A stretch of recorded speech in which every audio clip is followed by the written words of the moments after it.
Good morning, everybody. Hope you are doing well wherever you are and whatever you have going on this Wednesday morning. It's 9 o'clock here on the East Coast, 9 a.m. on a Wednesday morning, August the 13th, 2025. And we're playing game number 238 of the 1987 American League replay. It's the Boston Red Sox taking on the Minnesota Twins from the Metrodome in Minnesota. And ballpark effects for the Metrodome: singles are 1 to 13, home runs 1 to 10. I'm sorry, singles lefties are 1 to 13, righties 1 to 10. Home runs are 11 for both. This game was played May 16th, 1987.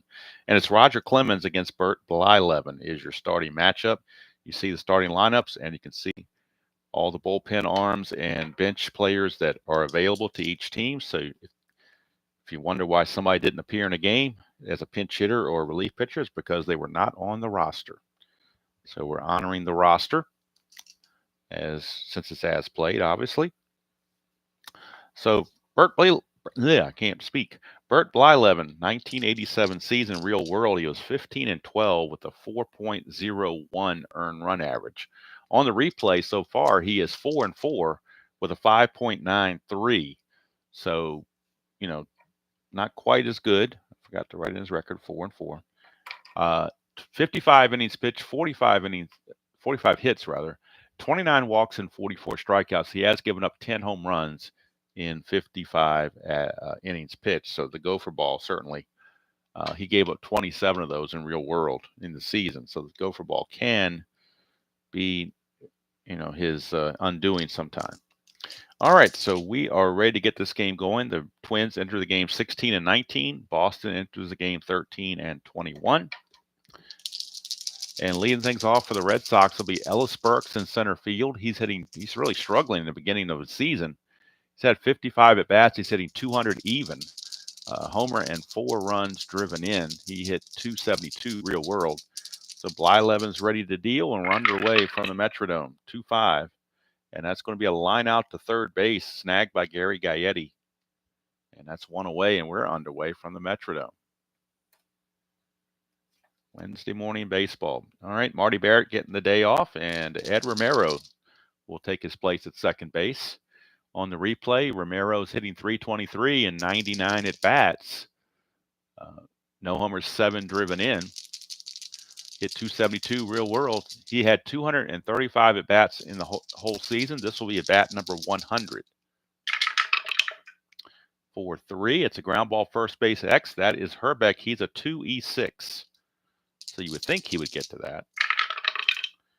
2 and a 4, though. That double die, I'm telling you what, that double die comes up more than I care to it as a low number.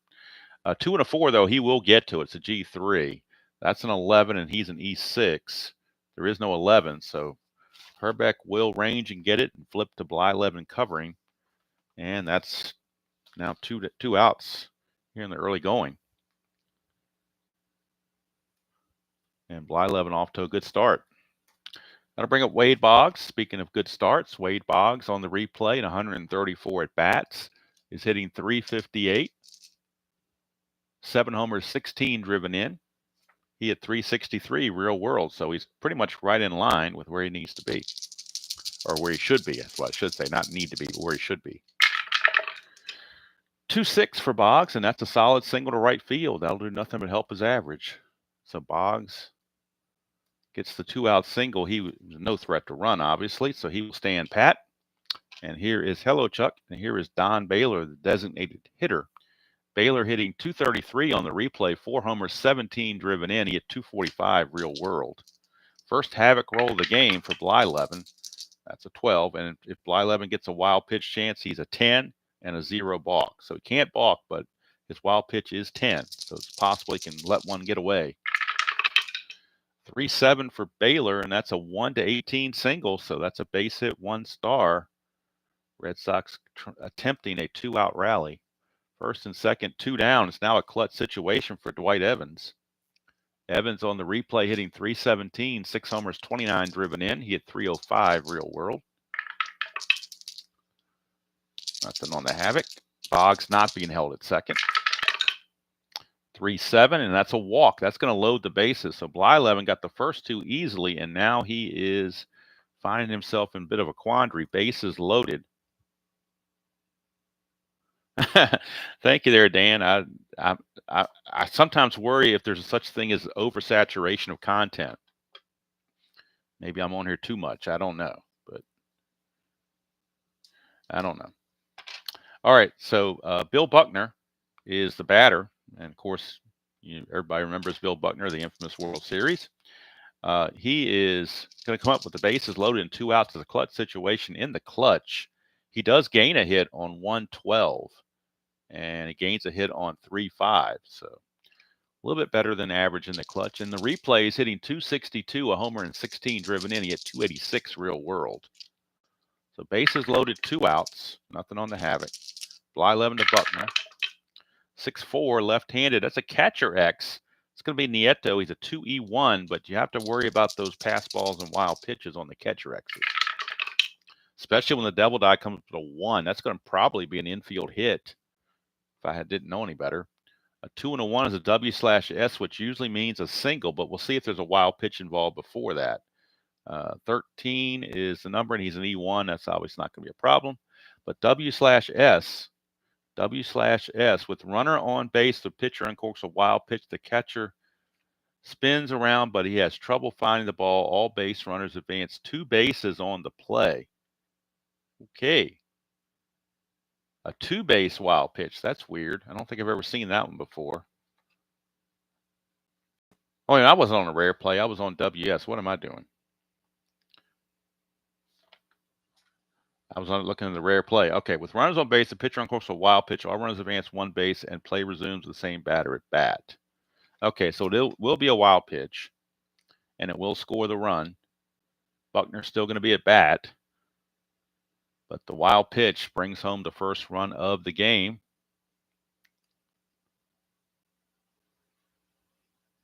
Very unfortunate break there for Blyleven. Now Buckner's up with 2 in scoring position. He got the first 2 outs so easily, he figured he'd have a breeze of an inning, but it's not turning out that way. 2-7, lines out to Herbeck at first base, so they get out of it with minimal damage, but the wild pitch definitely cost him a run. So we go to the bottom of the first. It's the Red Sox 1 and the Twins coming to bat. And, of course, they'll be facing Roger Clemens. Clemens on the replay has not been Clemens-like. In real world, he was 20-9 with a 297 earned run average. So far in the replay, he's 3-3, but his ERA is 4.33. 54 innings pitched, 60 hits, 15 walks, 54 strikeouts. Very rare that you see Roger Clemens give up more hits than innings pitched, but that's where he's been struggling, perhaps from holding out or whatever after the 86 season, but he just got off to a slow start. So leading off will be the shortstop Al Newman, giving Greg Gagne the day off. Newman hitting 256, no homers, 6 driven in. He at 271 real world. Switch hitting shortstop. 5'10" to the left-handers. Another catcher X, that's Rich Gedman. He's a 3E15. 3 and a 10. We'll see how that plays out. Nobody's on base, so no danger of wild pitch or anything. 3 and 10 is going to be a pop-up or foul out unless there's an error. That's an 8, and he is an E15. E15, there's no 8, fortunately, for Gedman. So it will be a foul out from Newman to Gedman's glove, and there's one away. That'll bring up Randy Bush, the right fielder. Bush on the replay hitting 230, 2 homers, 9 driven in. Hit 253 real world. 6'5", and that's a fly ball to right field. Dwight Evans hauls it in. 2 down. For Kirby Puckett. Kirby on the replay is hitting 308, 5 homers, 15 driven in. He hit 332 real world. 3-8 for Kirby, and he's going to ground it to short where Spike Owen handles it. It's a 1-2-3 inning for Mr. Clemens. That's what he's more used to. And at the end of 1, it's 1-0 Red Sox. And they come right back out to bat, and it's going to be Mike Greenwell, left fielder, leading things off.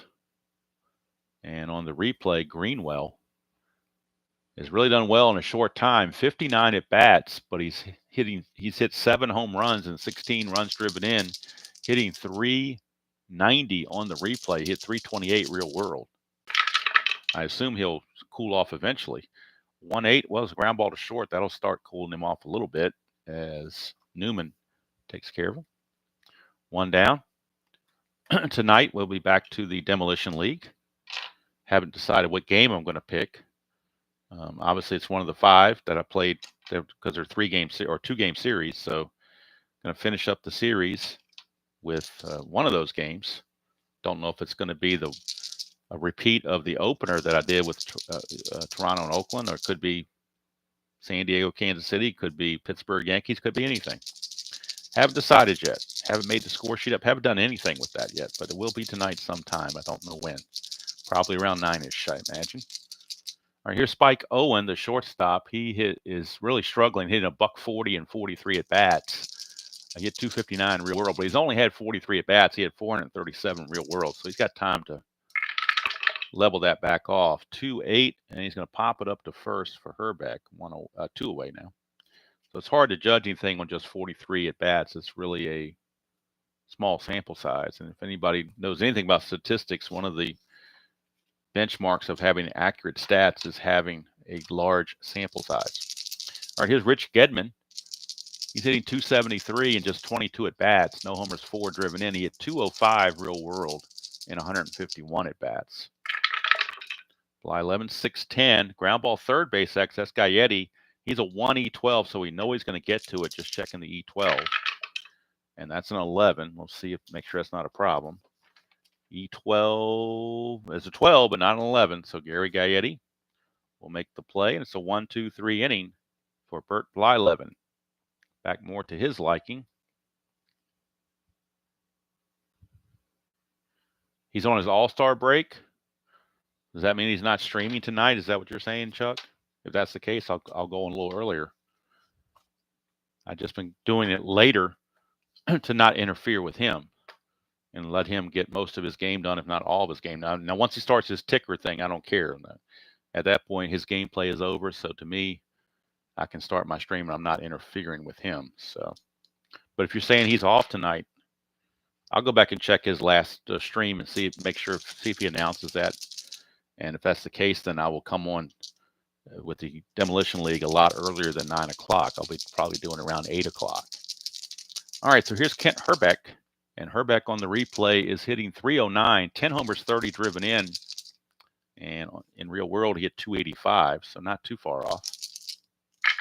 Clemens, 5'9", and that'll be a strikeout. First strikeout for Clemens as he puts the K on Mr. Herbeck. Hello, Mr. Goodman. Good to see you. I was checking YouTube to make sure you weren't doing a game before I jumped on, so I figured it was safe to enter the waters. Okay, thank you, Chuck, for telling me that. That way I can plan accordingly. All right, here's Gary Gaetti. Gaetti is hitting 248, 7 homers, 29 driven in. He hit 257 real world, so he's not too far off from that. That's a 1-6, and that's going to be a ground ball to short where Spike Owen will handle it. 2 down for the designated hitter, Roy Smalley. One of his final seasons, I think. He's getting up there in age. He was like Rookie of the Year in 76 or something like that. Let's see here. Or maybe not Rookie of the Year, but he was on like a Topps baseball card. He had a rookie card and was a 77 set for the 76 season.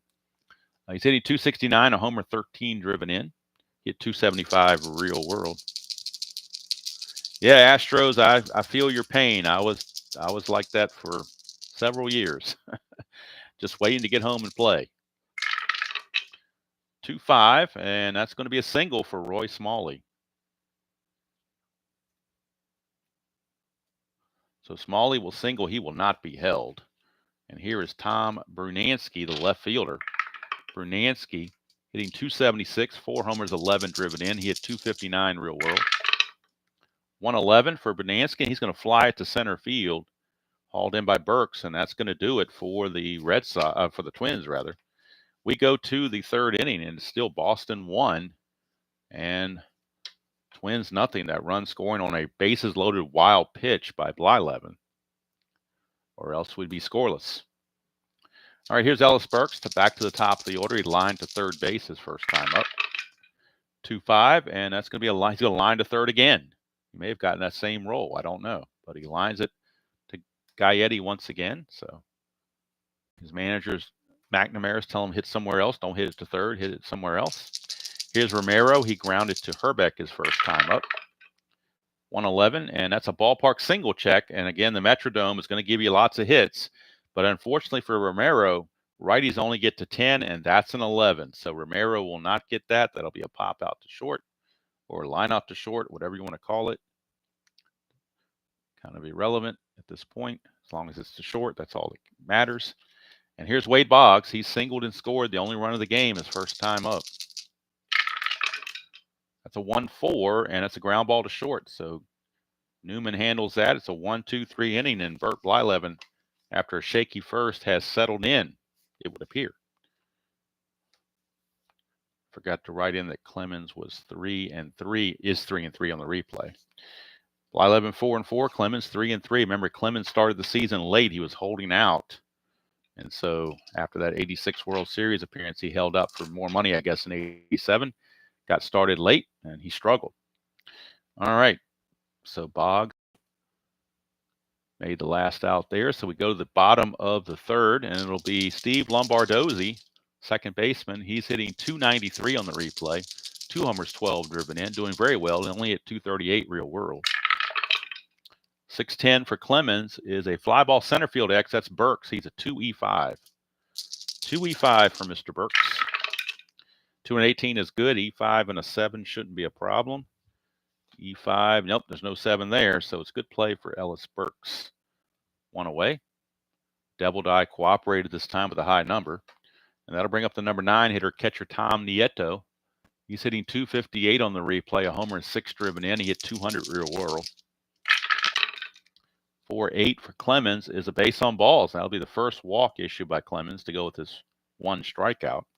But walking the number 9 hitter was not in his plans, I assure you.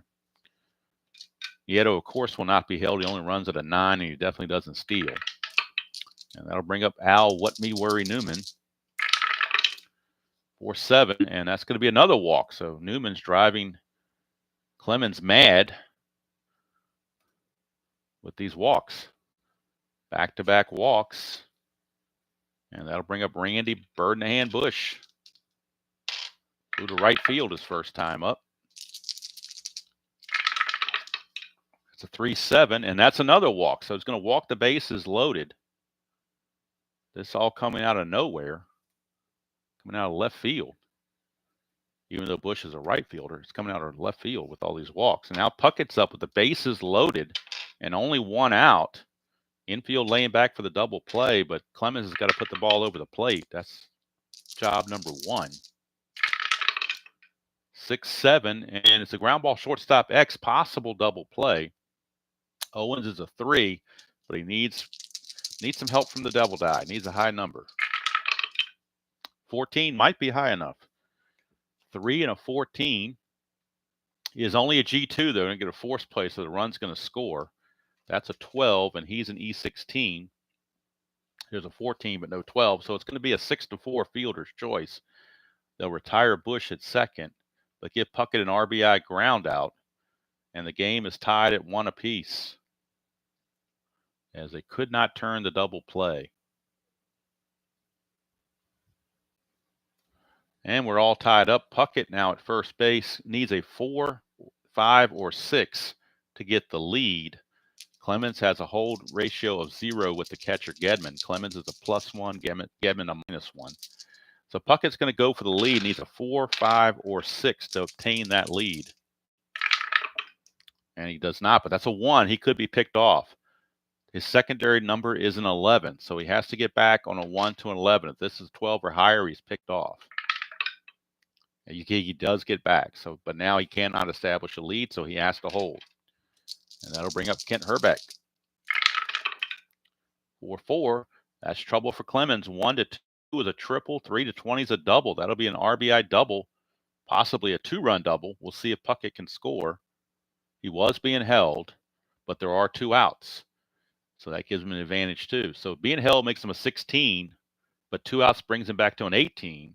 The double is assumed to go to center where Burks is a 0. So 1 to 18, and they will send him, and the Red Sox will throw through. Herbeck runs so slow, I'm not going to let him take third on the throw. But it's a 1 to 18, and he's in there. So it's a 2-run double off the bat of Kent Herbeck, and the Twins lead it 2-1. Actually, 3-1 now. They lead it 3-1. My bad. They lead it 3-1 on the double.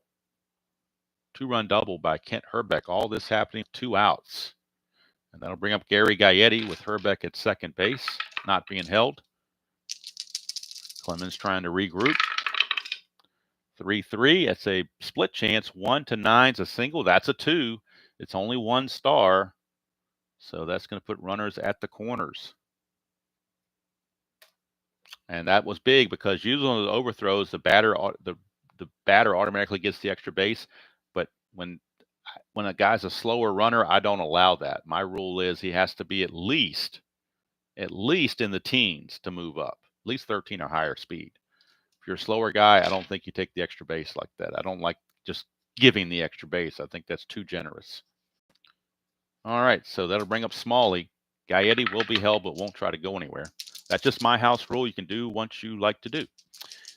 Play the game you like the way you know what I did? I just realized something, folks. I came up here and forgot to get my cup of coffee. I don't know if I can wait till the 7th inning stretch, folks. I'm after this inning, I might have to take a quick 1-minute coffee break to run downstairs and pour myself my coffee. I meant to do that when I came up here and I forgot. Do you believe that? Forget your coffee? That's almost sacrilege. All right, here is Roy Smalley. 2-3 for Smalley. That's a ballpark single check. A 1 to 13. That's a 12. That'll be a base hit, and that will score Herbeck. And it's now 4-1 Twins as they put a 4 spot on Roger Clemens. And Clemens is not happy about it. That'll bring up Bernansky, the 9th man to bat in the inning. Nobody being held on base. 1-4, and that's a ground ball to short. Boy, 1-5, and you would have had a ballpark blast, and that would have been a 3-run homer on a 1-5, but a 1-4 is a ground ball to short. And it's an Abraham Lincoln 4-score inning for the Minnesota Twins as they take control of the game seemingly anyway, at least through the first 3 innings. With the score now, Twins 4, Red Sox only 1.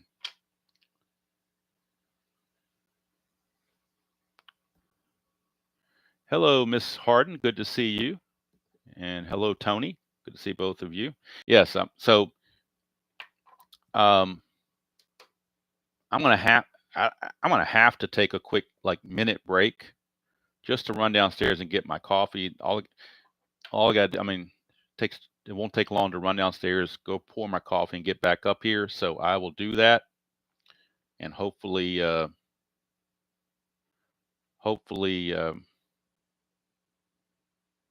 It won't take too long to give you something to look at in the meantime. Not that that's all in all, but it's better than looking at a plain score sheet. There is Tabby. Picture I took yesterday of Tabby while she was sitting with me on her little perch while I was playing my game. So I will be right back.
Okay, coffee is secured. Hopefully that didn't take too long.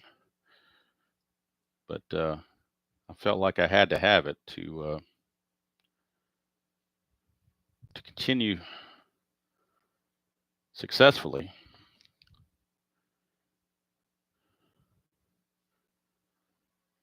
All right, so we are ready to go.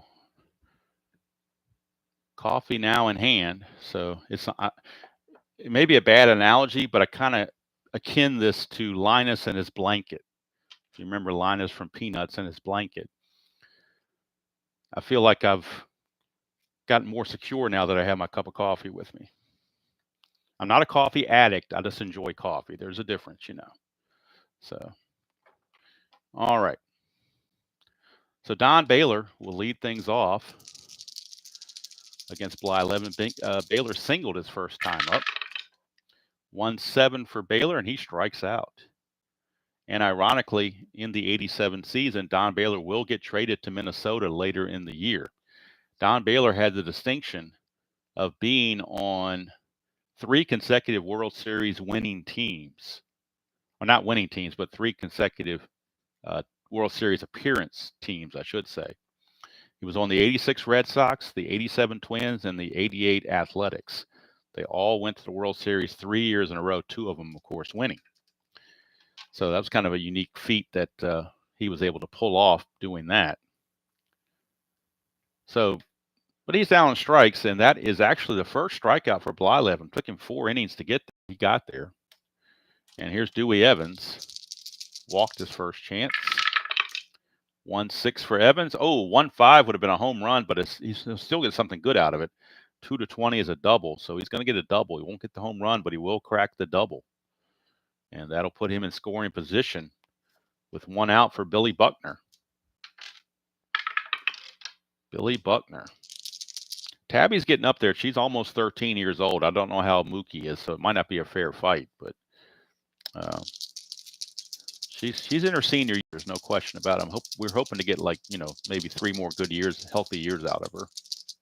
She's an indoor cat, so she doesn't get exposed to anything else. And we try to feed her well and take care of her. So hopefully she will have some longevity.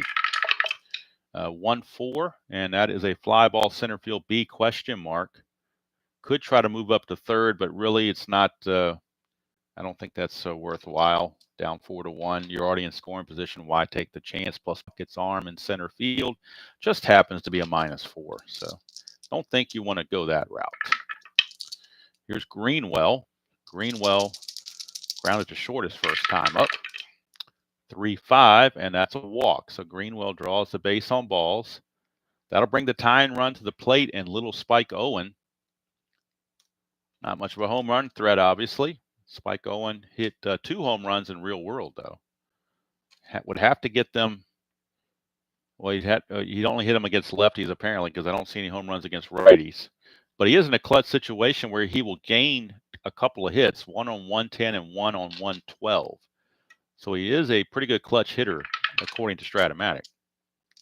We shall see.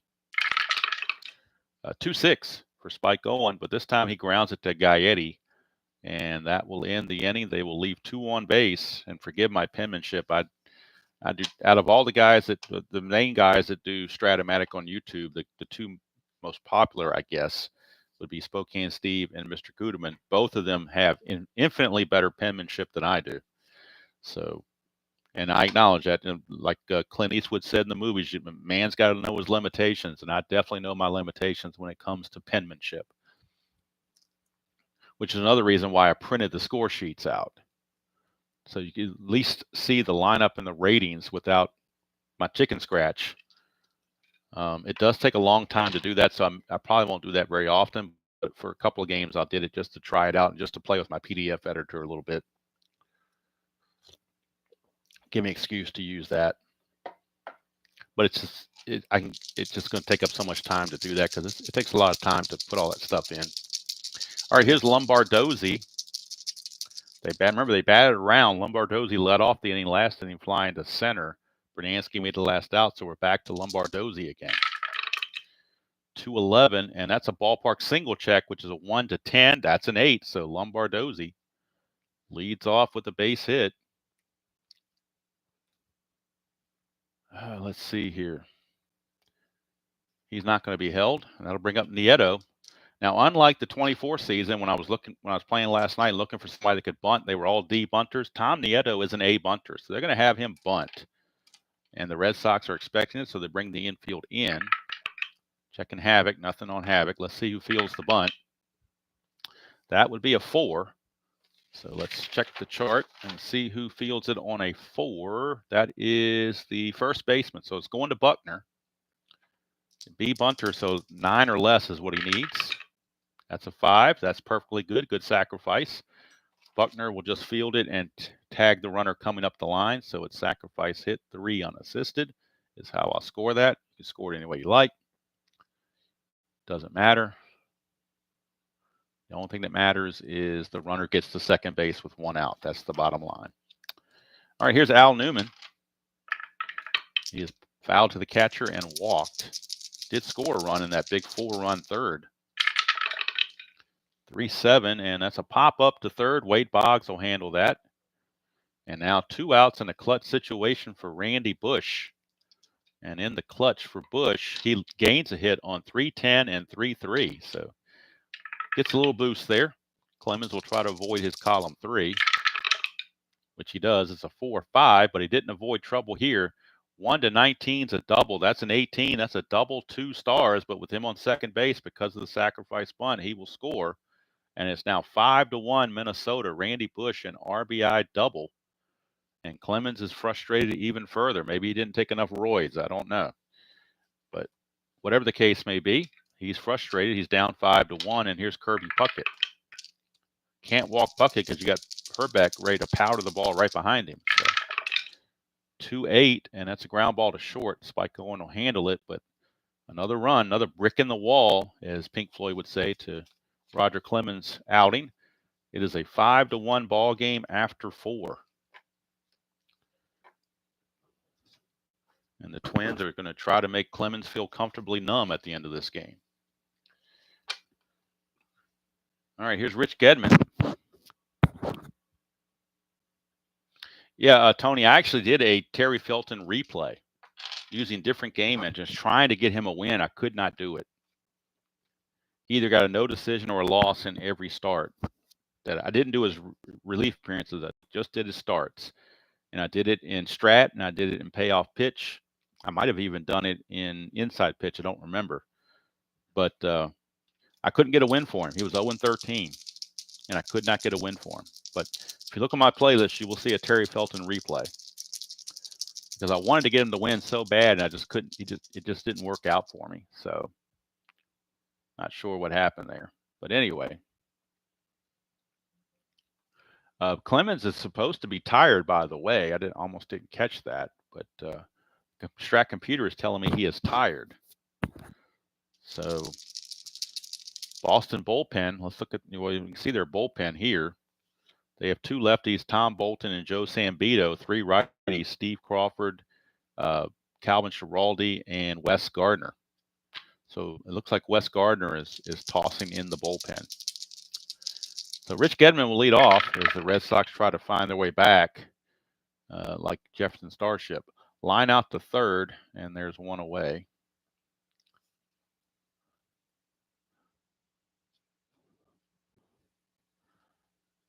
So let's see here. Did I shortchange the Twins? Let's see here. No, I didn't shortchange the Twins. Something got messed up on my computer. Let me see what happened here. I must have entered something wrong because it's still showing the Twins are batting, which doesn't make any sense at all. Sometimes it's a little hard to juggle this thing to input everything at one shot. Let me go to the game. One thing that the Strat Computer does is it gives you a play-by-play account, so I can go and see what happened. All right, so Lombardozzi singled. I got that right. Sacrifice bunt, got that right. Newman popped to third. That's the problem. I forgot to put in the pop to third for Newman, so it didn't take that out. So I'm going to undo that. Sometimes I forget to enter it in the computer when I'm scoring. So the pop to third is good. Now Bush will double. And now Puckett grounds to short, and we're back to regularly scheduled programming as we start the Well, 1 out now on the top of the 5th with a line out to 3rd. Hello, Canadian. Good to see you. And that'll bring up Ellis Burks. He is lined to 3rd base twice. Manager is telling him, please hit it somewhere else. 310, and he does. He flies to right field, but it won't do him any good as Bush makes the play. And here's Ed Romero. 5-8, and that's a strikeout for Blyleven. Not that many strikeouts. He only has his 2nd of the game. In the 87 season, he struck out 196 in 267 innings. But he goes 3 up and 3 down the Red Sox, and it's still 5-1 Twins. Roger Clemens will come back out and pitch. But if he hits a dot, then he will be giving up a base hit. And my general rule is if a pitcher is tired and they hit a dot result, I go ahead and pull them. That's not in the rule book. That's just my general. Did I hit the mute button? Do you not hear any audio?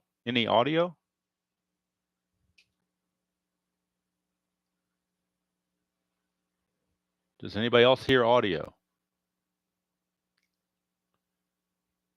Maybe Canadian, do you have like a mute button on or something? So now sometimes full what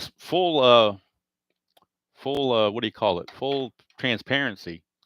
This is the little cord for my headset. And there is a button right here that if I press it, and it's a mute button, and my foot has accidentally touched that before, and I didn't realize it. And when you're doing a recording, you don't realize what's going on, and you just ruined your recording. It's happened before, so. All right, as long as the audio is okay. All right, so Herbeck will start the bottom of the 5th against Clemens.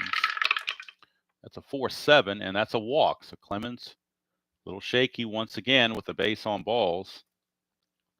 And again, Gardner is loosening the bullpen just in case. Actually, left-hander Tom Bolton has joined him. They might go to a lefty. Tom, don't call me Michael Bolton.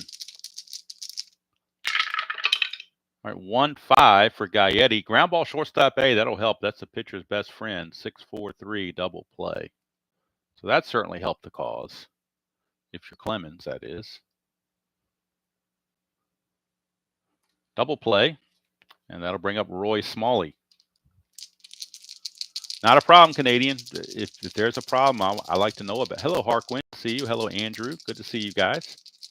Now, Canadian, please let me know if you don't experience something, because I can't tell when I'm doing this. I don't know if there's a problem unless somebody tells me, and if there's a problem, I want to be able to correct it. So, no problema. Even if it's a false alarm, still no problema. Here's Smalley. Well, and the white die got hung up again, so I'm going to re-roll everything, because my rule is all 3 dice or all 4 dice have to enter into the tray, stay in the tray, and not be leaning. That's my rule. If it goes out of the tray, I re-roll everything. 5-7, that's just my house rule. 5-7, switch hitter. Ground ball second base X, that is Romero. He's a 3E25. 3E25 for a second baseman. 3 and a 14 is good. That's going to be a G2.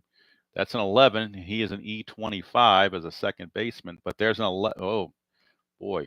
There's an 11 right here on the E1. So it's a 1 base error on Ed Romero, and that will keep the inning going. Just when they thought they were going to get out of it, and just when Clemens thought he was going to the dugout, Romero boots it, and Clemens is like, really? We're playing on perfectly conditioned AstroTurf where you get true bounces, and you have to mess up an easy ground ball that can get me out of an inning? Really? So I'm just picturing that's what Clemens is saying in his mind to Romero. He may not say it out loud, but I think he's thinking it.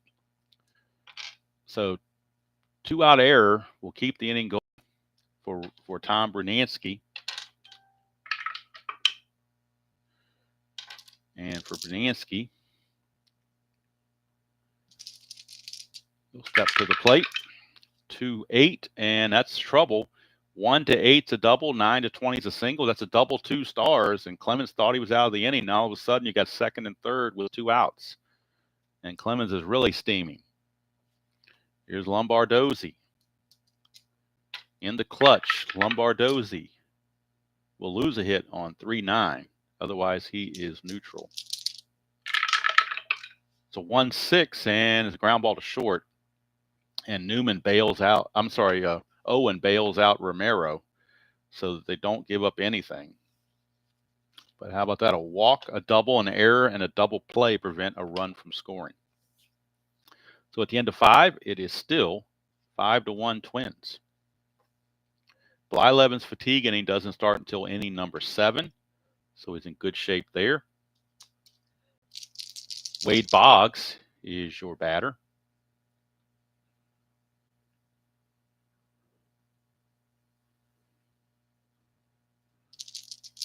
And Boggs is 1 for 2. 5-5, and that's an in-home run chance, 1 to 7. That's a 4. Boggs has normal power, and that ball is gone. Look at it again. 5-5 on the dice roll is an in-home run chance, 1 to 7 against lefties. That's a 4, and Boggs has normal power. Wade Boggs hit 24 home runs in 1987. And for Boggs, in the replay, that is home run number 8 on the season. RBI number 17. Unfortunately for Boston, it's a solo shot, but it does get him a run closer. It's 5-2. Here's Don Baylor. Baylor, 6-9 against Blyleven. Fly to right field. Bush puts it away, 1 down.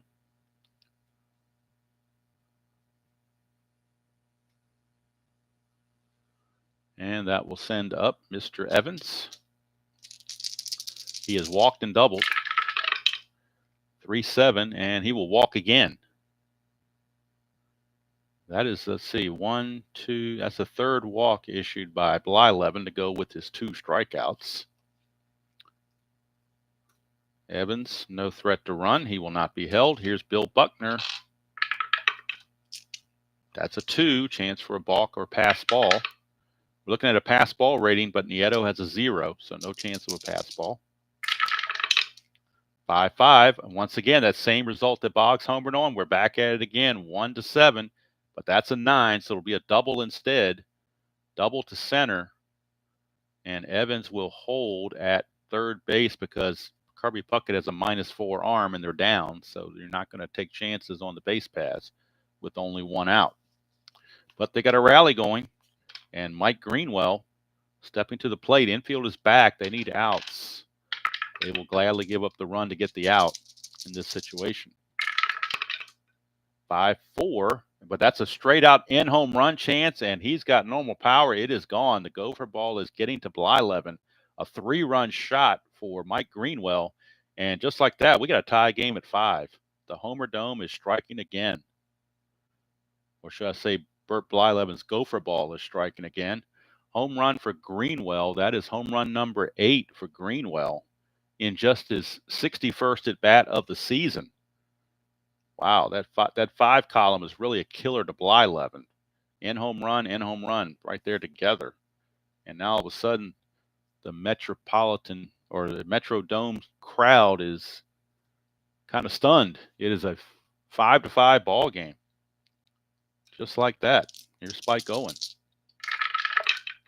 6-6 switch hitter, and that's a 1-5 single. Anything else he lines to second. The double die comes up as a 2. So we're back at it again with this double die. And now Spike Owen might think about taking a lead here. Blyleven is a +4 pitcher-catcher quotient. So if he can get the lead, he will have a good chance to steal, get in scoring position. He's a 2 or a 4, 5, 6, but an 11 he is picked off. That's a 9. He does not get the lead. So he holds for Rich Gedman. And now the Twins bullpen is starting to loosen.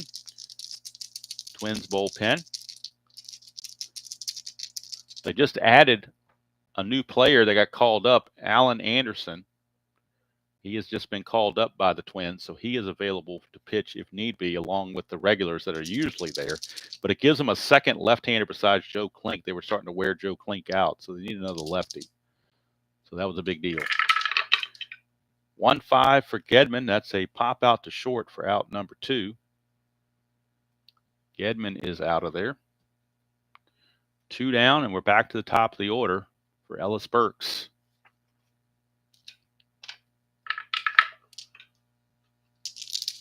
Blyleven to Burks. 4-5. Pops him up to second. Lombardozzi is there to end the inning, but another Abraham Lincoln. Oh, we got a visitor. I just heard her. We got a visitor. Hold on, Tabby. Hold on. She is making noise, too. I'll move my stuff so you can sit on the perch. Hold on. Let me take care of Tabby real quick. Get her up here on the perch so will stop crying. All right.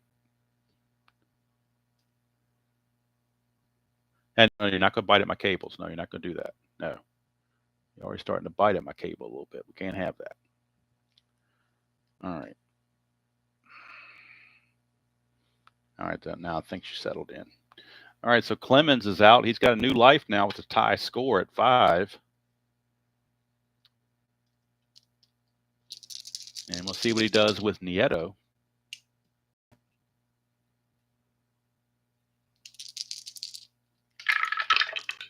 It's a 4-2, and that's a ground ball shortstop X. That is Spike Owen. He's a 3E16.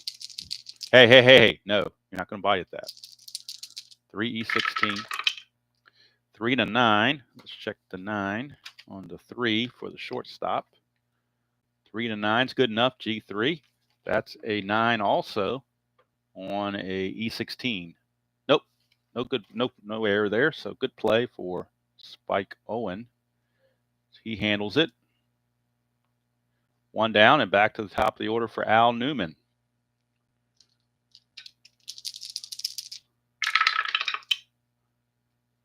And Newman, 4-5, left-handed. That's a 1-19 double, and that is a 19. So it's a double for Al Newman. Clemens gives up the double. 1-out double. And that'll bring up Randy Bush. Gardner has long since sat down. Let's see what the Red Sox want to do. They're going to go with Clemens, and the bullpen is still silent. They're going to trust Clemens. Good, bad, or indifferent, they're going to trust Clemens. He is their ace after all. 2-4. Ground ball second base A. That'll be the out number 2, and it will move the runner to third base. But it's going to take a 2-out hit or an error or something to bring home the run. And it's Kirby Puckett in the clutch situation. Puckett in the clutch. Again, loses 3 hits in his column 1. So definitely anti-clutch for Mr. Puckett.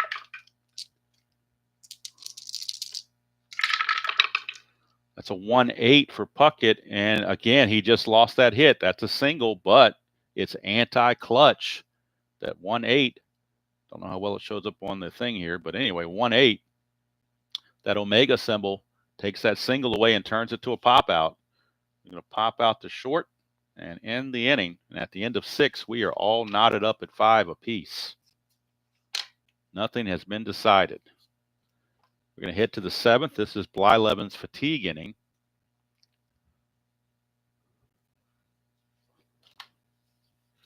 And it's coming up for the Red Sox. It will be Romero, Boggs, and Baylor. So 2 righties and a lefty. So really no advantage one way or the other there. Blyleven. And since I went and got my coffee and took the time to do that, I better drink it before it gets cold or gets lukewarm, I guess. All right, here's Romero. Romero is 0 for 3. 3-4 for Romero is a ground ball to short. And Mr. Newman will take care of that one away. It was a terrible looking 6, but I got coffee in one hand, trying to roll the dice with the other and write with one. And my penmanship is awful to begin with, so it's just a bad combination. You know it's a ground ball to short because you heard it. You don't have to see it on the sheet, I guess. Here's Boggs. 3-7 for Boggs. He's going to draw a base on balls. So Wade Boggs will walk. No threat to run. And that'll bring up Don Baylor, the DH. He is 1 for 3.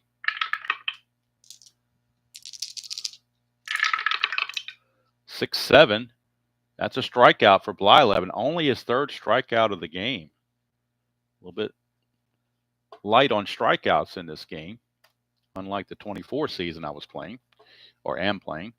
And that'll bring up Dewey Evans. And speaking of the 24 season, I was thinking about this for that Demolition League. This 87 project is not really time sensitive. In other words, if this thing goes on till 2027, it's not a big deal. But if I want to do a 2025 Demolition League, then I need to get 2024 done before the cards come out in late February. So I'm going to be giving a little bit more attention and playing time to the 2024 set, but I will not abandon this. This will be back. This will be, I'll sprinkle this in for sure and keep it, current and everything. But if I have like time to play one game, it's going to be the 2024 because that's more time sensitive. All right, here is Dewey Evans. Blyleven to Evans, 3-6 is another walk. Wow. All of a sudden the walks are hitting us. That's the 5th walk issued by Blyleven to go with 3 strikeouts, and it puts runners at first and second with 2 outs for Billy Buckner. Doubled his last time up. One more base runner, and Blyleven will be fatigued.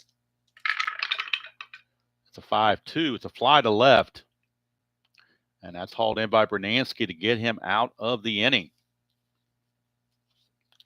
So there you go. Blyleven makes it through 7. I'm not sure if I'm going to bring it back for the 8th or not because we got lefties coming up. So I think they're going to go to either Alan Anderson or Joe Klink to pitch the 8th because we got 2 out of 3 lefties coming up. So that's going to do it for Blyleven. We're going to cap him at his fatigue level of 7 right before he gets to fatigue. And I'll go to the Strat computer and get his final numbers for you so I can fill in the score sheet with the proper totals. It is a godsend playing this game, this replay with the Strat computer up to give me all the pertinent information. 7 innings, 7 hits, 5 runs, all earned. 5 walks and 3 strikeouts, and the 2 long balls. They gave up 1 to Boggs and 1 to Greenwell. All right, so we're ready to go for the bottom of the 7th. But before we do that, of course, it's 7th inning stretch time. I already did walk and get my coffee. I might need to go reheat it now because I've been kind of ignoring it for whatever reason. Just got into the game so much, and Tabby distracted me a little bit. But we're ready to go for Take Me Out to the Ball Game.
All right.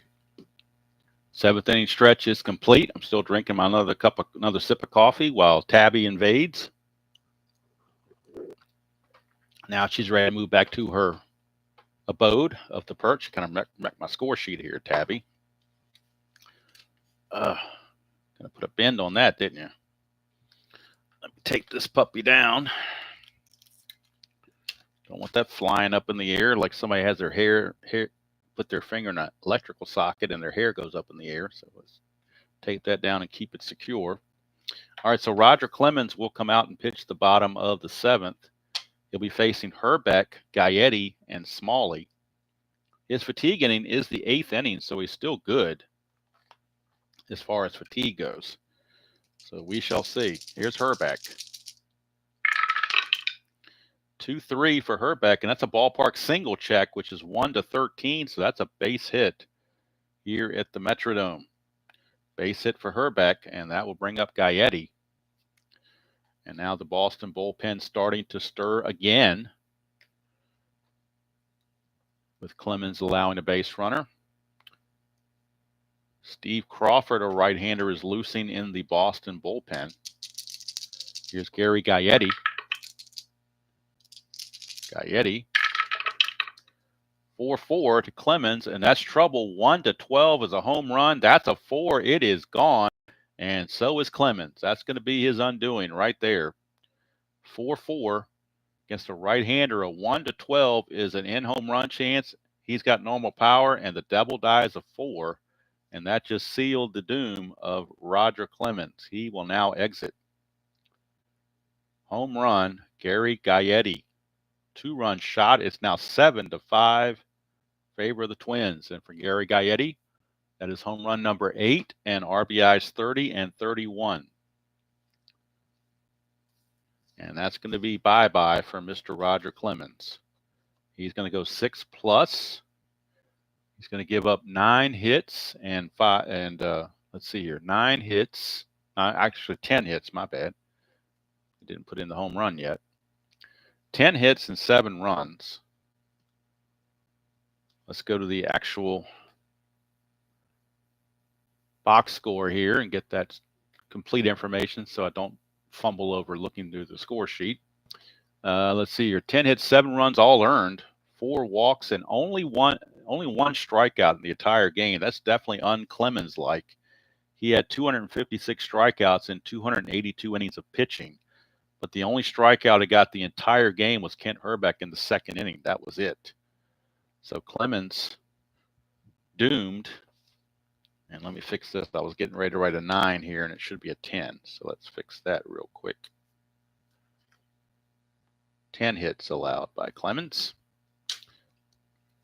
And now the Red Sox will go to their bullpen. And let's see. They may want to go to somebody differently. I think they're going to go, let's see. I want to make sure Crawford's not being overused. Let me just double check Crawford.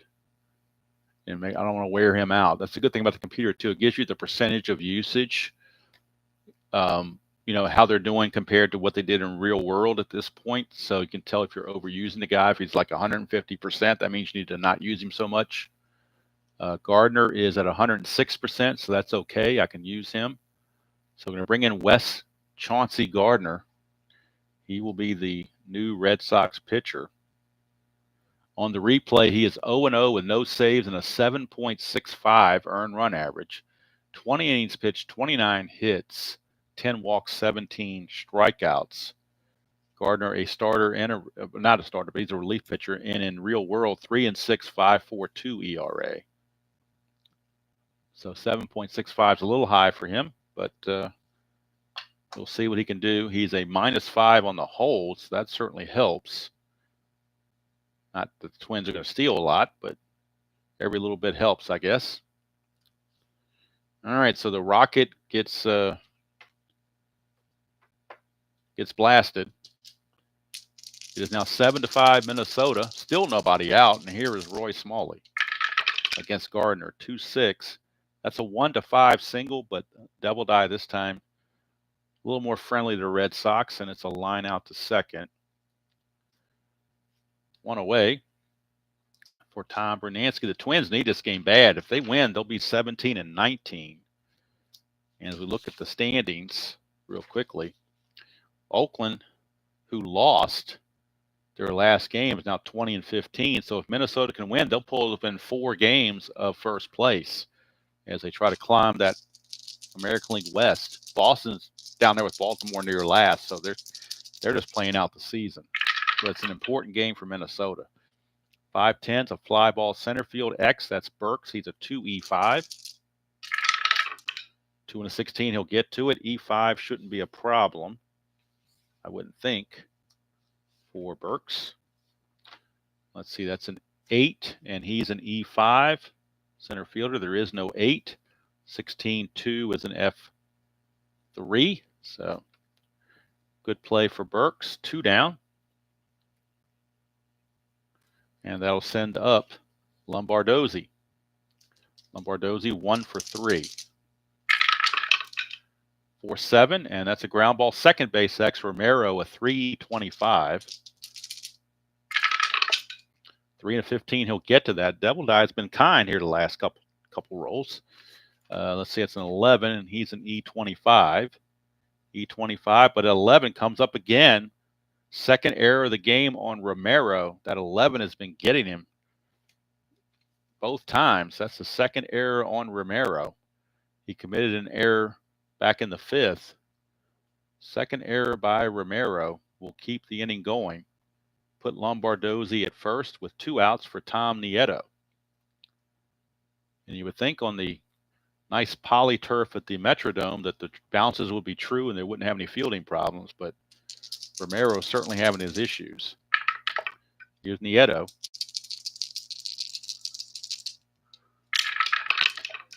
That's a 5-5, right-handed, and that's a ground ball to second. This time Romero does handle it to end the inning, but damage done. 2 looks awful. Damage done. 2-run homer from Gary Gaetti off of Clemens sends him to the showers. And at the end of 7, it's the Twins 7 and the Red Sox 5. And that means Blyleven is in line to get his 5th win because he inherits these runs from pitching the top of the 7th. So he could go to 5-4. Clemens would drop to 3-4. But we need a new pitcher for the Twins. And it will be,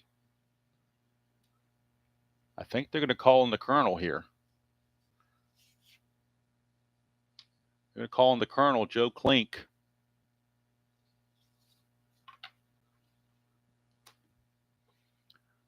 So Klink will be on. And we'll get the numbers on Klink.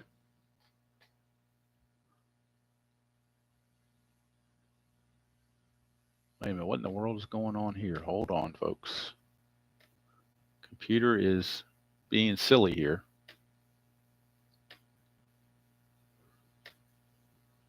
Let's get that last play from Nieto where he grounds to second, then I can get going. Okay, there we go. Now we can bring in the Colonel. So Joe Klink coming on to relieve Blyleven. On the replay, Klink is 0-0 with no saves, a 3.24 earned run average, 8 innings pitched, 11 hits, 5 walks, 9 strikeouts. Of course, he had a 6.65 real world in 23 innings. So doing a little bit better than that now. And he's going to be facing, I don't know why Buckner's up here. It should be Greenwell. Greenwell is going to lead off, followed by Owen and Gedman. But we are in the 8th inning, so they may pinch hit for Gedman. In fact, I know they're going to pinch hit for Gedman with a right-hander. Looks like Dave Henderson has picked up a bat. Actually, Jim Rice has picked up a bat. Rice will hit for Gedman, and then Sullivan will come in to catch. The first things first is Greenwell, 4-5, and that's going to be a double off the Colonel. So Klink gives up a double to Mike Greenwell. There is no 3-batter rule in 1987, so we can pull Klink at any time if they feel necessary. Klink is in the game. So is Gardner. And let's see here. Looks like Keith Atherton, a right-hander, is loosening in the bullpen in back of Klink. Here's Spike Owen. He's 1 for 3. Switch hitter now turns around to bat right-handed. 5-10 right-handed. Struck him out. No, it's 4-10. My bad. 5-10's a fly to center. So the out's recorded, just not a strikeout. And now Rich Getter is going to get called back. No way to letting him hit. And they're going to bring in the veteran Jim Rice. Jim Rice to come in and pinch hit in 87. Rice hit 277 with 13 home runs. So Rice will come in and pinch hit. And then Sullivan will take over behind the plate. Let's get the numbers on Rice. Oh, dog walk. Cool, Jeremiah. Gracie passed, and we've thought about getting another dog, but I just don't think we're going to do it. At our advanced age, not that we're decrepit or anything, but we're both in our 60s. So to get a dog that's really active and to walk around outside might be a little bit too much for us. So, and plus we were so attached to Gracie that I just think that any other dog would not be fair to them. So we're going to stick with our cat and stay with that. And never say never, but that's just our thought process. So even though Gracie's been gone about a year and a couple months now, it's still you still miss them. I mean, regardless, you'd never outgrow that, I don't think. All right, so Jim Rice hitting 333 on the replay and 87 at bats, 3 homers, 18 driven in. Of course, he had 277 in real world. So Rice the batter, Rice here. Rice is the batter against the Colonel, Joe Klink. That's a 6-8 for Klink, and that's a single 2 stars, and that's going to do it for the Colonel. Colonel will be leaving and exiting the ball game as Jim Rice comes through with a pinch hit single. Makes it a 7-6 game. Forgot to even write Klink in here. That was bad of me, wasn't it? He goes a third of an inning, gives up 2 hits and a run, but this runner is his responsibility as well. So they will be going to the bullpen for right-hander Keith Atherton. So Klink is gone, and Keith Atherton will be coming on. He was in real world 7-5 with a 454 earned run average. Let's see what he's doing in the replay. His hold is a 0, so that's going to make a +2. So let's get him on the replay. First of all, I've got to get this Rice the credit for the single on the computer to score the run, make it 7-6. And now we go to the Twins bullpen with Ellis Burks stepping to the plate. It'll be Mr. Atherton, right-hander. And Atherton on the replay, 1-2 with 2 saves, a 5.24 earned run average, 22 innings pitched, 19 hits, 5 walks, and 20 strikeouts. Now, do they get a pinch runner for Rice is the question. Rice runs at an 11. They don't really have – Marty Barrett's the closest thing they have to a good pinch runner, but they may want to how do they want to play this? Yeah, they're going to bring in Marty Barrett to pinch run. So Marty Barrett, they will have to hold him on, plus he's a 15. So Marty Barrett's going to come on and pinch run for Jim Rice. And he will try to get the lead against Atherton. He needs a 4 to do so. So on the computer, let me do that before I forget. I want to take Rice off the bases and bring in Barrett to pinch run. So Barrett will be held. He's going to try to get the lead. He needs a 4. Does not get the lead, so he will stand pat. But, of course, he's a better runner. He runs at a 15, so he could maybe stretch an extra base somewhere along the line. So Atherton now will face Ellis Burks with Barrett at first and 1 away, 1 in. And Ellis Burks the batter. 1-3 for Burks. That's a home run, 1-17, but that's an 18. It'll be a triple, a game-tying triple for Ellis Burks, and he just got Rocket Clemens off the hook. Clemens will get a no decision now. That run is charged to Klink, so he's going to give up 2 runs in his third of an inning. So not a good job there, and Atherton certainly not a good job either. Barrett will score. Obviously didn't need a pinch runner when you're going to hit a triple, but we didn't know that coming in. You just don't know those things. But we are tied at 7. 7 runs, 10 hits for each team. Red Sox do have 2 errors where the Twins have none. But now the infield will come in, Ed Romero. But Ed Romero could get pinch hit for because Barrett can stay in the game to play second base since he pinch ran for Gedman.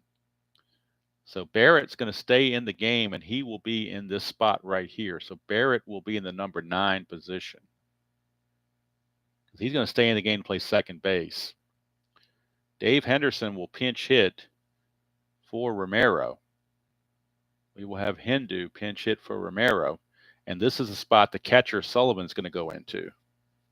So you can play a little, even though it's DH, you can still play a little National League ball kind of thing here with the way the lineup is made.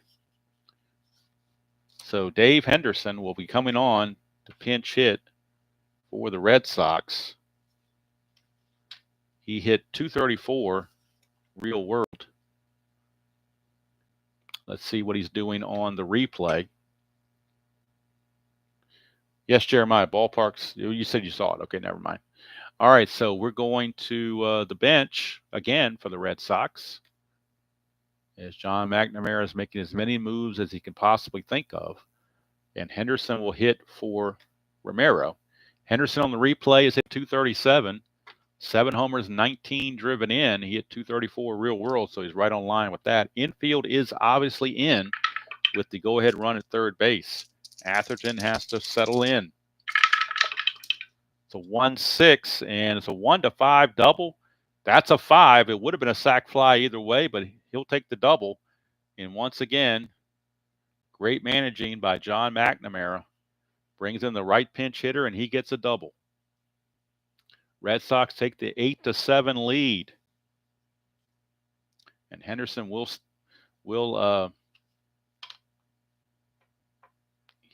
let's see, what do we do with Henderson? He's going to stay in the run, but I think he's going to be replaced by Sullivan. He will not have a spot in the lineup, I don't believe. Now they're going to keep it the way it is. Okay. All right, so Wade Boggs is your batter. More bad news for the Twins, because now you got Wade Boggs coming up. First base is open, but if you really start walking guys, you might get in trouble. But I tell you what, the way Boggs hits, this might not be a bad move. Set up a double play for Don Baylor. So they will do that. They will give the free pass to Wade Boggs and hope for a double play ball. Atherton, though, has not gotten anybody out yet. He's given up a triple, a double, and now an intentional walk. Runners at the corners looking for the double play are the Twins against Don Baylor. 1-7, and that's a strikeout. It's not a double play, but they'll take the strikeout. And Baylor struck out. He's got the hat trick. He struck out 3 times. Still not out of the woods yet because you got Dwight Evans in a clutch situation. In the clutch for Dewey, he is actually rated. Well, he has 1 hit that he gains on a 210. Other than that, he's neutral. So runners at the corners, 2 down. Red Sox lead at 8-7 now with 3 runs in the inning, but Evans and the Red Sox looking for more. 2-10, and look at this. He hit the 1. He's got. Look at this, folks. Look at this. This is something else. He's got 1 clutch on his card. 210, and what do we hit? 210. So that out now turns into a single 2 stars, and that's going to score another run. As coming in to score is Henderson. Going to third is Boggs on the clutch, and I mean literally clutch single from Dwight Evans. You wouldn't think one result, you wouldn't think, what are the chances of hitting that one result? But he just hit it. Unbelievable. Twins got to feel like they're snake bit. All right, here's Buckner. He is the 9th man to bat in the inning. And now the bullpen, Alan Anderson, the other lefty, is loosening for the Twins. They got to stop the bleeding.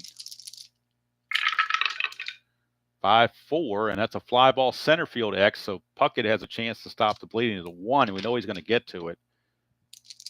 It is a E6, and that is a 7. He should be fine, I would think. Center fielder E6, there is no 7, so Puckett does make the catch, but the Red Sox send 9 to the plate. It's another Abraham Lincoln 4-score inning, and they take a 9-7 lead. That's going to be it for Atherton. His day is done. And Gardner's going to come back out. Gardner now can vulture this win, no problem. We will revisit the lineup now for the Red Sox. This is where Sullivan, the catcher, will hit in the number 2 spot. And Marty Barrett Marty Barrett will, since he came into pinch run for Rice, he will be in there for to play second base. So that's how that lineup shakes down. Let's get the numbers on Atherton. They were not pretty at all.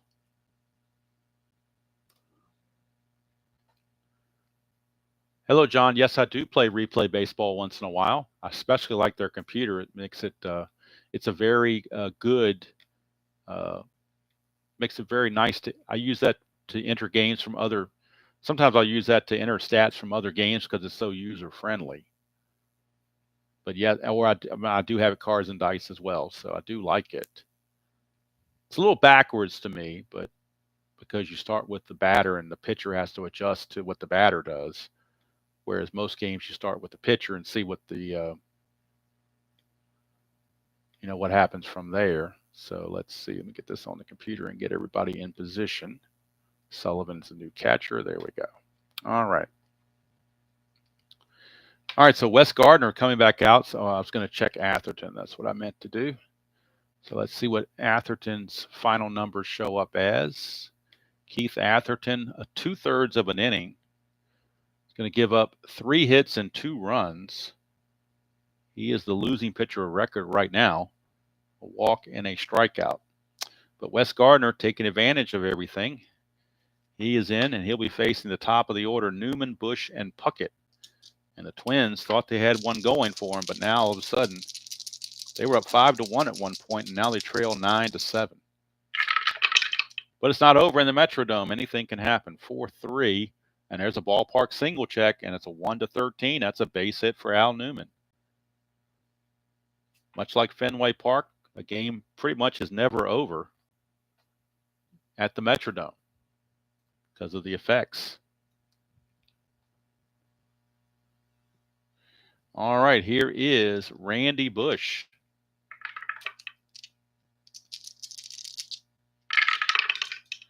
.48 for Bush, and that's a ground ball shortstop X. They were holding Newman, so the shortstop, Spike Owen, will now be a 4 E16 instead of a 3 E16 because he's responsible for holding Newman. And that could be a big difference. Well, 4 and a 3, it ain't going to matter, as they say. Or use proper English, it is not going to matter. 4-3, it's going to be a single 2 stars. The only difference is a 3-3 would have been 1 star, but it's going to be a single either way.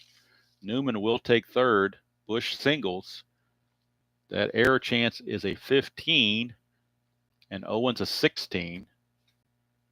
There is no 15. There's a 14 there, but no 15. So it's a base hit, 2-star single. It pretty much is what came up. And now runners are at the corners for the Twins with nobody out. The tying runs are on base. Go-ahead runs at the plate in Kirby Puckett. Digital Diamond is very good. I've used that for a couple of my replays. It's actually a decent game to use in-house for the computer game. You can also play Status Pro on it. The best thing about Digital Diamond is you buy it once and you get everything. Whereas in replay, you got to buy each individual season. So replay is good. It just gets expensive, much like Strat does. All right, here is Kirby Puckett. Infield playing back for the double play. They need outs. It's a 3-11 for Puckett. That's a ballpark single again, 1-10. But that's a 5. It's a base hit, and the Metrodome comes through. And now it is a 9-8 game. Does anybody want to win? Can anybody pitch? Gardner is now tired. According to the Strat computer, Gardner is tired. Let's see. Let me fix this because I didn't do it right in the computer. So let's undo this and make sure I do it right.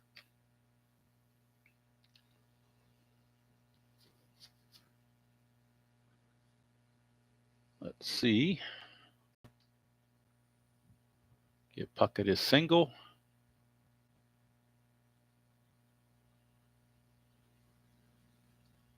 There we go. Now the Red Sox will need to go to the bullpen with Kent Herbeck coming up a lefty. They will go to a lefty out of the bullpen. Will the Red Sox? And let's see who they're going to choose. It's either going to be Sam Beto or Bolton. I'm thinking with runners on, it's probably better to use Sam Beto, but Bolton's got a better record. Let's see who is, if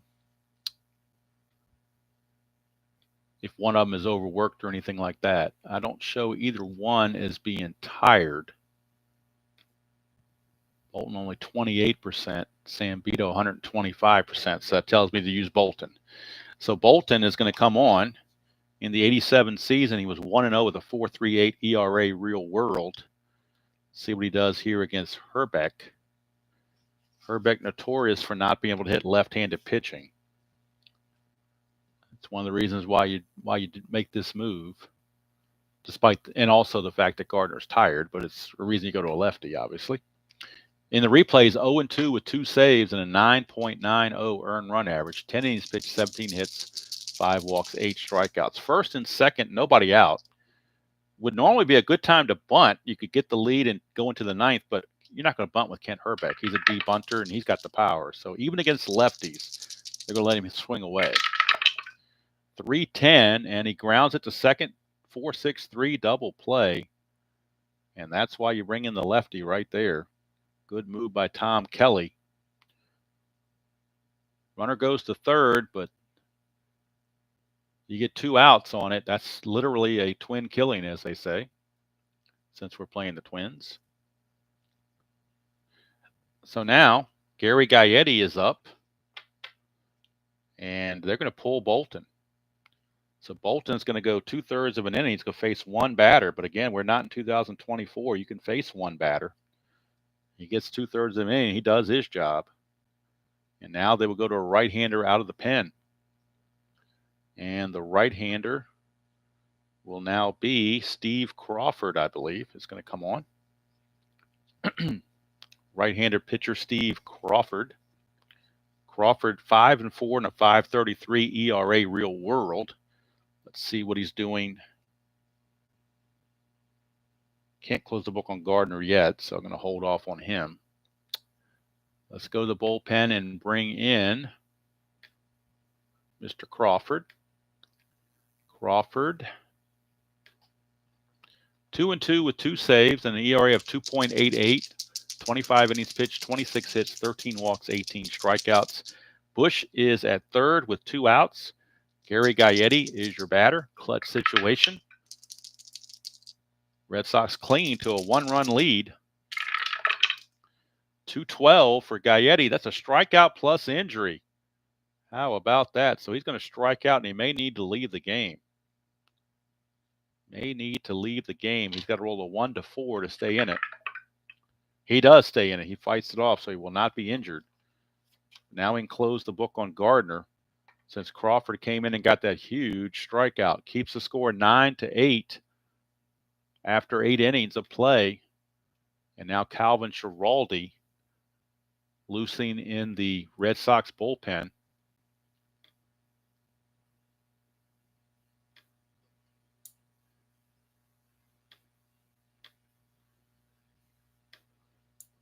And we'll see what the Twins are going to do as well.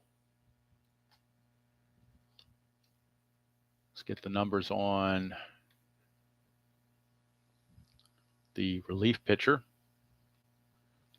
Mr. Gardner.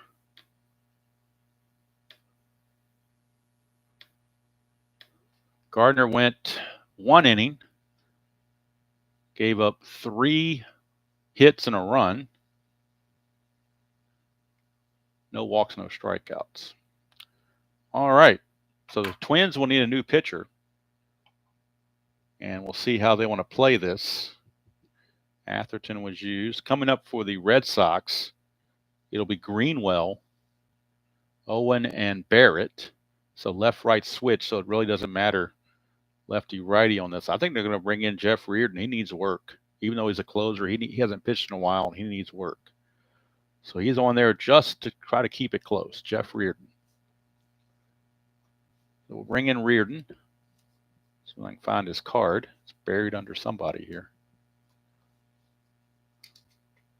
There he is. He was under Juan Berenguer. So there's Jeff Reardon. He was 8-8 with a 4.48 earned run average.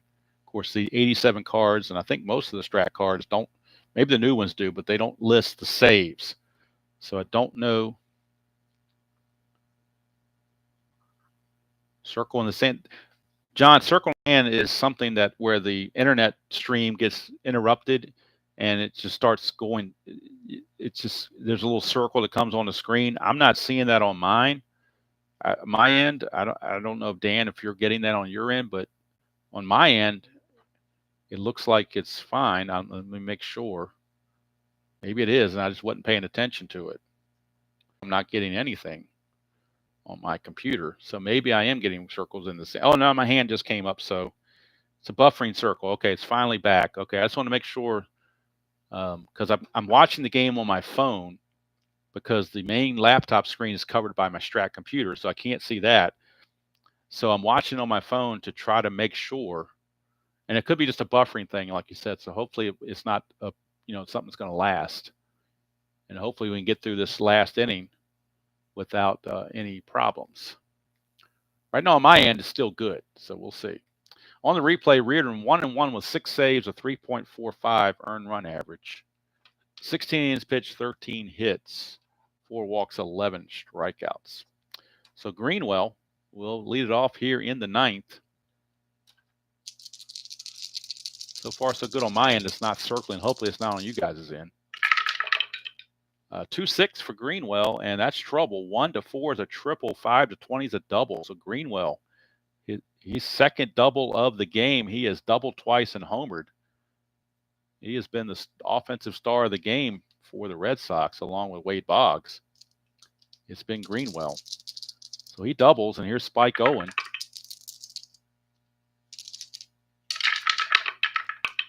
That's a 5-7. Switch hitter batting left. Ground ball second base X. That will be Lombardozzi. He's a 2E18. 2-3. Double die comes up bad again. 2-3 is going to be a G3. He was not holding the runner, so G3 is not the pound's not effective. He will get the out, but the runner will go to third. Make sure there's no error. That's a 14. He's an E18 at second base. There's a 13, but no 14. So the play is made, but now the runner's at third base with 1 out, and the infield will have to come in. No choice. Marty Barrett at the plate. He came in to pinch run for where'd my other cards go? I'm missing a player here. When I was shuffling his cards around, something happened to Ellis Burks, and I can't find him. But right now it's Marty Barrett. Burks is on deck. So Marty Barrett is your batter. Oh, there's Burks. Marty Barrett is your batter with 2 outs. I'm sorry, 1 out and a runner at third. Infield is in. Reardon looking for the strikeout. That's what he really needs. 5-7. Doesn't get it. It's a ground ball to short. So we're looking at Newman, 3E12. He needs a good double die roll. 3-8. That's iffy. 3-8 is a G3 pound. That means with the infield in, that's going to get through for a base hit, 2 stars. So that will score the run. And had the infield been back, it would have scored anyway on a ground out. So it was kind of no-win situation there. As Marty Barrett comes through with an RBI single, is now 10-8 Red Sox. And Ellis Burks the batter. Mark Sullivan on deck. Reardon not very effective right now. 1-9 for Burks, and that's a single to left field. There are not 2 outs and nobody's in scoring position, so the single is good. And that'll put runners at first and second for Mark Sullivan. His first at bat since coming in as a defensive replacement to catch for Gedman. On the double switch, he took over the second position. First and second, 1 out, 6-10. That's a ground ball third base X. We are looking at Gaetti, who's a 1, so it's a good chance for a double play here. 1-12. If he gets a proper roll in the double die, and he gets a 10, that might be good enough. 1-10 might do it. 1-10 is a G1. That's an 11, and he's an E12 at third base. 12-12 is the error, but not an 11, so it will be a 5-4-3 double play to end the inning. But the Red Sox get an all-important insurance run off of Jeff Reardon. Reardon will go 1 inning, give up 3 hits and a run. No walks, no strikeouts. And we go to the bottom of the 9th, and they're actually going to stick with Steve Crawford for now. However, Schiraldi is in the pen if needed. But Crawford only pitched to one batter, struck him out. So they are going to figure that Crawford can keep going, possibly, or they might decide, you know what, they're going to go to Schiraldi. They're going to play it as they would with their closer. So Schiraldi is on. Crawford would go for a hold here. So Calvin Schiraldi, the closer, 8-5, 4.41 earned run average real world. He will be facing Smalley, Bernansky, and Lombardozzi are the scheduled hitters. They do have all these guys on the bench available. One lefty, Salas, and then the other guys here, they're decent hitters, so they'll probably hit for Lombardozzi most likely. That's what I'm thinking. So, bottom of the 9th we go, and we will bring in Mr. Schiraldi to try to end the deal if you are the Red Sox. 10-8 ball game, bottom of the 9th. We'll bring in Schiraldi, get his replay numbers. Schiraldi coming on, and he is 1-2 with a save. A high ERA of 7.90, 14 innings pitched, 22 hits, 4 walks, and 18 strikeouts. So we will have Smalley, Bernansky, and a pinch hitter for both of these guys. Lombardozzi and Nieto will both be pinch hit for if it gets to that.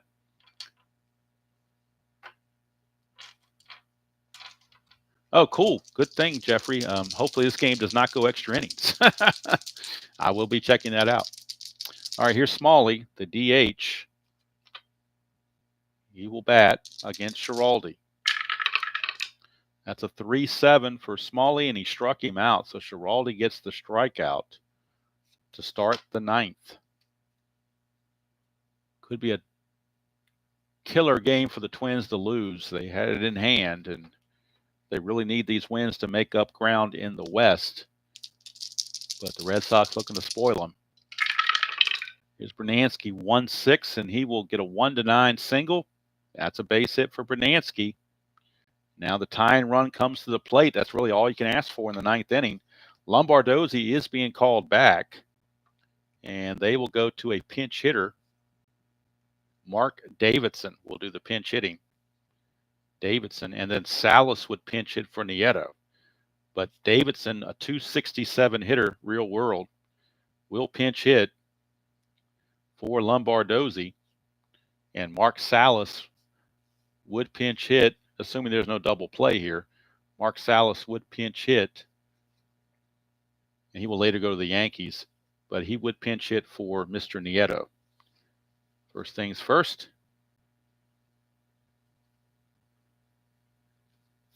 We go to the computer, put in that single for Bernansky, and then go to the bench for the Twins to bring in Mark Davidson. Davidson on the replay is hitting .212 in 52 at-bats, 1 homer, 5 driven in. He at .267 real world. So Schiraldi looking to hold on. Whoops. Facing Davidson. 6-8, and he struck him out. 6-8 is a strikeout on Schiraldi's card, so he gets 2 strikeouts. And now it's all up to Mark Salas, last chance. Mark Salas is the last go of it. And Salas will hit for Nieto. Salas on the replay is hitting .179 in just 28 at-bats, a homer, 5 driven in, but he did hit .250 real world. Last chance. Oh, Tabby's crying. Let me finish this game, Tabby. Hold on. Let me finish this game. 1 out to go. Mark Salas against Schiraldi, 6-7. And that's a ground ball, second base X. It's all up to Marty Barrett if the Red Sox rather are to put this thing away. Marty Barrett is a 2-11. 2-11. Nobody's being held on, so don't have to worry about that. It is a 2E11 for Salas, or for Barrett, I mean. 2 and a 17, he'll get to that. As long as there's no error, the game will be over. And we said, let's see, look at it again. He was a 2E11. So we're looking at E11 for second baseman, and this is an 11. So second baseman 11, there is no 11. There's a 15 and 17, but no 11. So Barrett makes the play, and the ball game is over. The Red Sox hang on and win it by the score of 10-8.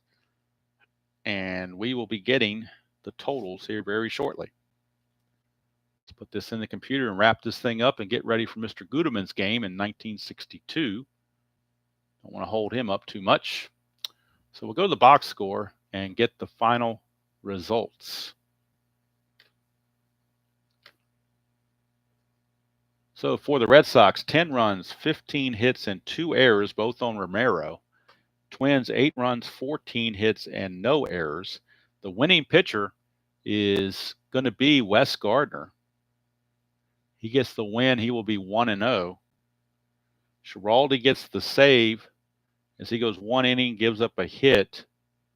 Nothing else with 2 strikeouts. And for Schiraldi, that is save number 2 for him. The losing pitcher is Keith Atherton. He drops to 1-3. Twins drop to 16-20. Red Sox improved to 14-21. Player of the game, Mike Greenwell, 3 for 4 for Mr. Greenwell. 2 doubles, a home run, 3 runs scored. Obviously, Mike Greenwell is your player of the game for the Red Sox. Mike Greenwell. He is the man. So Red Sox win it 10-8. And boy, each team left 10 runners on base. Oh, yours is a radio broadcast. Okay, thanks for letting me know that so I didn't get shocked. There's no shock value there. I can expect it coming. I'm going to try one. I'm going to try one of those probably this weekend. 1970s. I've already got the game picked out. 1976 Red Sox against the 1976 Angels. A real game that was played on August the 12th. Louis Tiant, Nolan Ryan, both of them went 10 innings. They both went the distance. And so I'm going to do that as the Red Sox radio announcer.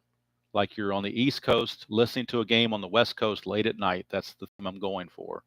So I'm going to do that sometime this weekend. I am prepping for it already, getting all my things in line and how I want to do it.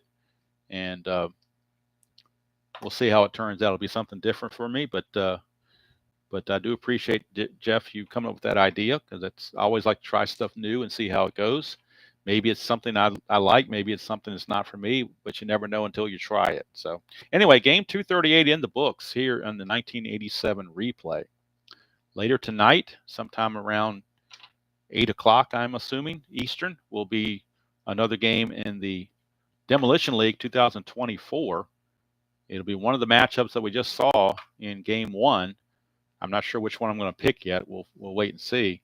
I think by the schedule it's Toronto and Oakland, but I can divvy up that schedule. I think what I decided to do, or what I wanted to do, was go east to west like I'm doing in this one. So the home teams that has the most eastern city in this replay, or in the Demolition League, the team that's the furthest east that's at home is the Pittsburgh Pirates. So we're looking at the Yankees and the Pirates most likely tonight. And that was a bad game when they played the first time. Pirates walked 15 Yankees. So I'm hoping that doesn't happen again. We shall see. I did my own lineups in that game, and that may have been the cause of it too. I don't know. I might look at the actual lineups for those teams and try to follow that model more. I don't know how I'm going to do that just yet, but we'll figure something out. But